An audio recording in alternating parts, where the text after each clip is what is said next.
ಈಗ DK Shivakumar RSS ಪ್ರಾರ್ಥನಾ ಗೀತೆಯನ್ನ ಹೇಳಿ ಸಿಎಂ ಡಿಕೆ ಶಿವಕುಮಾರ್ ಈಗ ಕ್ಷಮೆ ಕೇಳಿದ್ದಾರೆ. ಈ ಸುದ್ದಿಯನ್ನ ಈಗ ನೋಡ್ತಾ ಹೋಗೋಣ. ಆರ್ಎಸ್ಎಸ್ ಪ್ರಾರ್ಥನಾ ಗೀತೆ ಹೇಳಿ ಸಿಎಂ ಡಿಕೆ ಶಿವಕುಮಾರ್ ಕ್ಷಮೆ ಕೇಳಿರುವಂತದ್ದು. ಕೈ ನಾಯಕರ ಕ್ಷಮೆ ಕೇಳಿದ ಡಿಕೆ ಶಿವಕುಮಾರ್, ಇನ್ನು ಕೈ ನಾಯಕರಿಗೆ ಡಿಕೆ ಶಿವಕುಮಾರ್ ಇಲ್ಲಿ ಕ್ಷಮೆ ಕೇಳಿದ್ದಾರೆ.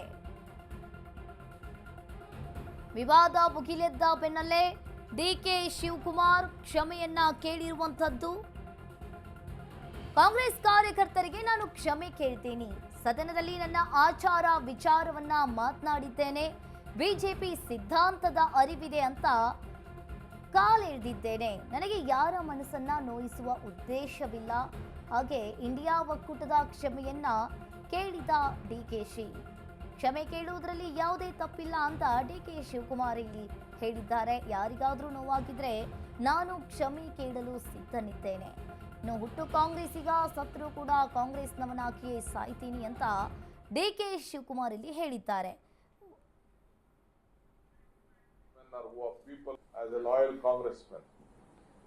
ಎಲ್ಲರೂ ಕೂಡ ಯಾರ ಮನಸ್ಸಿಗೂ ನೋಯಿಸಲಿಕ್ಕೆ ನನಗೆ ಇಷ್ಟ ಇಲ್ಲ. ನನ್ನ ಜೀವನ ನಿಮ್ಮಗಳ ಬದುಕಿಗೆ ಒಂದು ಅಡಿಪಾಯ ಆಗ್ಬೇಕು, ಒಂದು ಮೆಟ್ಲಾಗ್ಬೇಕು ಅನ್ನೋನೇ ಹೊರತು ನಿಮ್ಮ ಭಾವನೆಗೂ ಕೂಡ ಯಾರ ಭಾವನೆಗೂ ಕೂಡ ನಾನು ನೋವನ್ನ ಉಂಟು ಮಾಡಲಿಕ್ಕೆ ನನಗೆ ಇಷ್ಟ ಇಲ್ಲ. So if you want apology, yes, for all the Congress men, ಎಲ್ಲ ಕಾಂಗ್ರೆಸ್ ಕಾರ್ಯಕರ್ತರಿಗೆ, for all the congressmen or who are people of any friends. There are many political party friends. CM ಆಗೋ ಕನಸಿನಲ್ಲಿರೋ ಡಿಕೆಶಿಗೆ ಆರ್ಎಸ್ಎಸ್ ಗೀತೆಯ ಸಂಕಷ್ಟ. ಆನೆ ನಡೆದಿದ್ದೇ ಹಾದಿ ಎನ್ನುವಂತಿದ್ದ ಡಿಕೆ ಶಿವಕುಮಾರ್ ಈಗ ಕರ್ನಾಟಕ ಕಾಂಗ್ರೆಸ್ನಂತೆ ಎನ್ನುವಂತಿತ್ತು ಡಿಕೆಶಿ ನಡೆ. ಕಾಂಗ್ರೆಸ್ನ ಹಿರಿಯ ನಾಯಕರನ್ನೇ ಡಿಕೆ ಶಿವಕುಮಾರ್ ಇಲ್ಲಿ ಮೀರಿಸಿದ್ರು. ಕರ್ನಾಟಕ ಕಾಂಗ್ರೆಸ್ನಲ್ಲಿ ಡಿಕೆಶಿ ನುಡಿದಿದ್ದೇ ವೇದ ವಾಕ್ಯವಾಗಿತ್ತು. ಸಿಎಂ ಸಿದ್ದೂರನ್ನ ಮೀರಿಸಿ ಮುಂದೆ ಹೋಗಲು ಕೂಡ ಡಿಕೆ ಶಿವಕುಮಾರ್ ಪ್ರಯತ್ನವನ್ನ ಪಟ್ಟಿದ್ರು. ಆದ್ರೆ ಆರ್ಎಸ್ಎಸ್ ಗೀತೆಯನ್ನ ಹಾಡಿ ಕೈ ನಾಯಕರ ಕೆಂಗಣ್ಣಿಗೆ ಗುರಿಯಾಗಿದ್ದಾರೆ. ಪಕ್ಷದೊಳಗೆ ವಿವಾದವಾಗುತ್ತಲೇ ಬಂಡೆಯಲ್ಲಿ ಬೆಂಡಾಗಿದ್ದಾರೆ. ಆರ್ಭಟವನ್ನ ಸೈಡಿಗಿಟ್ಟು ತಪ್ಪೊಪ್ಪಿಕೊಂಡಿದ್ದಾರೆ. ಡಿಕೆ ಇಲ್ಲಿ ಸೈಲೆಂಟ್ ಆಗಿದ್ದಾರೆ. ಒಂದ್ ರೀತಿಯಾಗಿ ಇಲ್ಲಿ ನೋಡ್ತಾ ಇರ್ಬೋದು, ಯಾರ ಮನಸ್ಸಿಗೂ ನೋಯಿಸಲಿಕ್ಕೆ ನನಗೆ ಇಷ್ಟ ಇಲ್ಲ. ನನ್ನ ಜೀವನ ನಿಮ್ಮಗಳ ಬದುಕಿಗೆ ಒಂದು ಅಡಿಪಾಯ ಆಗ್ಬೇಕು, ಒಂದು ಮೆಟ್ಲಾಗ್ಬೇಕು ಅನ್ನೋನೇ ಹೊರತು ನಿಮ್ಮ ಭಾವನೆಗೂ ಕೂಡ ಯಾರ ಭಾವನೆಗೂ ಕೂಡ ನಾನು ನೋವನ್ನ ಉಂಟು ಮಾಡಲಿಕ್ಕೆ ನನಗೆ ಇಷ್ಟ ಇಲ್ಲ. So if you want apology, yes, for all the Congress men, ಎಲ್ಲ ಕಾಂಗ್ರೆಸ್ ಕಾರ್ಯಕರ್ತರಿಗೆ, for all the congressmen or who are people of any friends. There are many political party friends of India Alliance. They may be heard, they may love me. I still, if you feel that I have done a mistake which I have not done, but still I am ready to apologize, seek your guidance on this issue. As a loyal congressman, ಎಲ್ಲರೂ ಕೂಡ ಯಾರ ಮನಸ್ಸಿಗೂ ನೋಯಿಸಲಿಕ್ಕೆ ನನಗೆ ಇಷ್ಟ ಇಲ್ಲ. ನನ್ನ ಜೀವನ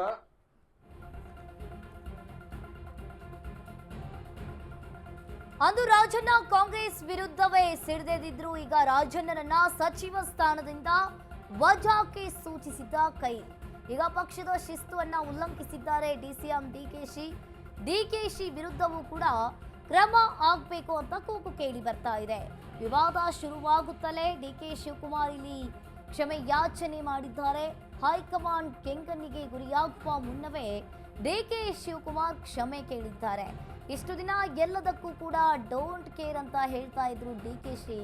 ಈಗ ಕ್ಷಮೆಯನ್ನ ಕೇಳಿರುವಂತದ್ದು. ತಮ್ಮ ಹೇಳಿಕೆಗೆ ಕ್ಷಮೆ ಕೇಳಿ ಬೆಂಡಾಗಿದ್ದಾರೆ ಕನಕಪುರದ ಬಂಡೆ. ಯಾರೇ ಶಿಸ್ತು ಮೀರಿದ್ರು ಕೂಡ ಕ್ರಮ ಕೈಗೊಳ್ತಿದ್ರು.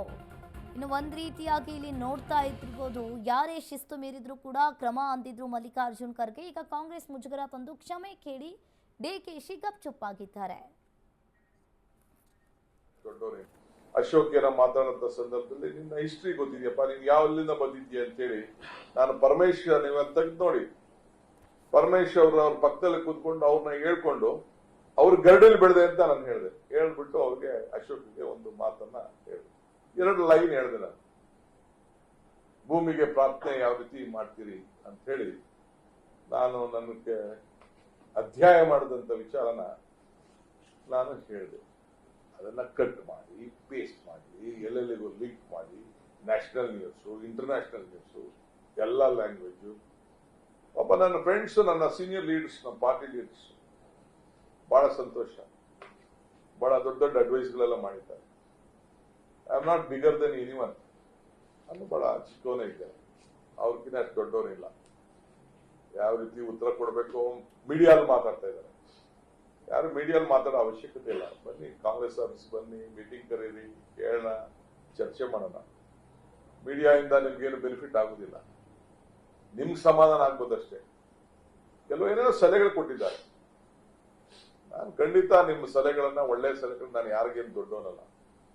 ಅಶೋಕ್ ಏನೋ ಮಾತಾಡೋಂಥ ಸಂದರ್ಭದಲ್ಲಿ ನಿನ್ನ ಹಿಸ್ಟ್ರಿ ಗೊತ್ತಿದೆಯಪ್ಪ, ನೀನ್ ಯಾವಲ್ಲಿಂದ ಬಂದಿದ್ಯಾ ಅಂತೇಳಿ ನಾನು ಪರಮೇಶ್ವರ್, ನೀವು ತೆಗೆದು ನೋಡಿ, ಪರಮೇಶ್ವರ್ ಅವ್ರ ಪಕ್ಕದಲ್ಲಿ ಕೂತ್ಕೊಂಡು ಅವ್ರನ್ನ ಹೇಳ್ಕೊಂಡು ಅವ್ರ ಗರಡಲ್ಲಿ ಬೆಳೆದೆ ಅಂತ ನಾನು ಹೇಳಿದೆ. ಹೇಳ್ಬಿಟ್ಟು ಅವ್ರಿಗೆ ಅಶೋಕ್ಗೆ ಒಂದು ಮಾತನ್ನ ಹೇಳಿದೆ, 2 ಲೈನ್ ಹೇಳಿದೆ ನಾನು.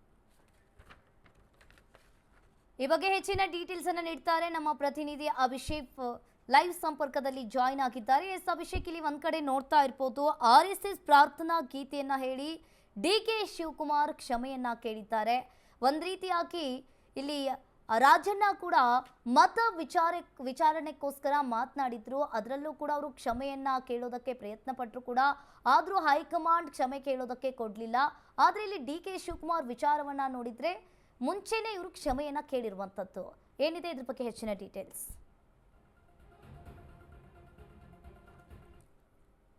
ಅಂಕಿತ, ಖಂಡಿತ ಕಾಂಗ್ರೆಸ್ ಇದೀಗ DCM DK ಶಿವಕುಮಾರ್ ಸದನದಲ್ಲಿ ಎಲ್ಲಿರ್ತಕ್ಕಂಥ ಏನು RSS ಪ್ರಾರ್ಥನಾ ಗೀತೆ ಸಾಕಷ್ಟೊಂದು ಚರ್ಚೆಗೆ ಗ್ರಾಸ ಆಗಿದೆ. ಅದರಲ್ಲೂ ಕೂಡ ಸ್ವಪಕ್ಷದಲ್ಲೇ ಆಗಿರ್ತಕ್ಕಂಥ ಹಿರಿಯ ಸಚಿವರು DCM DK ಶಿವಕುಮಾರ್ ಎಲ್ಲಿರ್ತಕ್ಕಂಥ RSS ಗೀತೆಗೆ ಅಪಸ್ವರಣ ಎತ್ತಿದ್ದಾರೆ, ಜೊತೆಗೆ ಅಸಮಾಧಾನ ಕೂಡ ಹೊರ ಹಾಕ್ತಿದ್ದಾರೆ. ಇದಕ್ಕೆ ಕಾರಣ ಕೂಡ ಇದೆ. ಒಂದು ಕಡೆ CM ಬಣದಲ್ಲಿ KN ರಾಜನು ಮುಂಗಾರು ಅಧಿವೇಶನದ ಪ್ರಾರಂಭದ ದಿನದಲ್ಲೇ ಕೂಡ ಏನು ಹೈಕಮಾಂಡ್ ನಾಯಕರ ಕೆಂಗಣಿಗೆ ಗುರಿ ಆಗ್ತಾರೆ. ಅಲ್ಲಿ ಅವರ ಒಂದು ಸಚಿವ ಸಂಪುಟದಿಂದ ವಜಾಗೊಳ್ತಾರೆ.